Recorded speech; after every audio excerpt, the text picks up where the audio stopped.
Hello everyone, I am Francisco Herbuela. I'm going to share with you how people of grace made impact in my life. I grew up in a poor family living in the Manila South Cemetery in Makati. We only got income when there was some visitor to the grave that we are taking care of, or when there was somebody who dies, or when there was somebody who wanted us to build a grave for their dead. We could only live when someone dies. Sometimes we woke up in the morning not knowing if we would have food to survive for the whole day. And we often sleep with an empty stomachs. I remember when I was an elementary student, I always went to school without breakfast. It was very difficult for me because I cannot concentrate in class. And I would rather leave a class than be present because nothing comes into my mind. Due to financial problems, my brothers and sisters were not able to finish their studies. And after I graduated from elementary, my parents couldn't afford to finance my schooling. I thought I would not be able to study in high school. I was always excited when Saturday came, when Pastor Edward and his team would come into our place to tell us a Bible story. It was my favorite day because of the candies and the donated bread from Starbucks that they brought. I always listen to the Bible story, and I always raised my hand and answered every single question correctly, because when I answered correctly, I got the prize.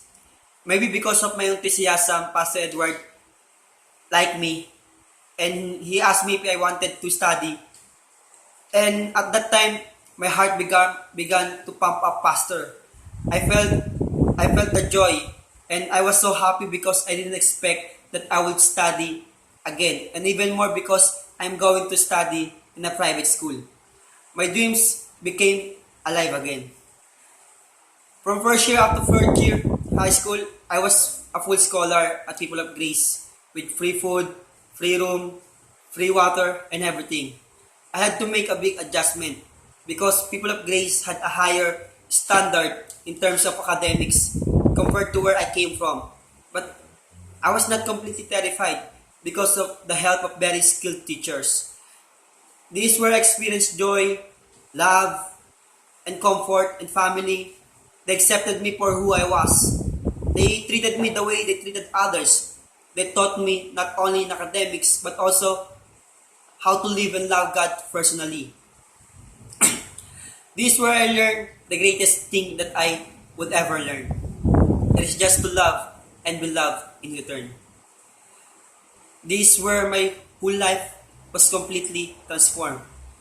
I learned to respect and to be respected. I grew up to be a man of God, and this is where I feel like home. After I finished high school, I went on to finish financial management at TIP last October 2014 as a working student. You can see the facility of People of Grace. It is not beautiful compared to other school or institutions. But do you know why? It is because they give importance to the future of every student who can afford to go to school. And through the help to the help of People of Grace and the many mentors who supported me, I am now proud to say that I am working as a professional in a private company in the Philippines.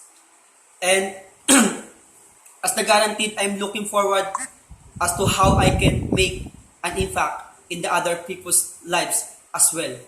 God bless.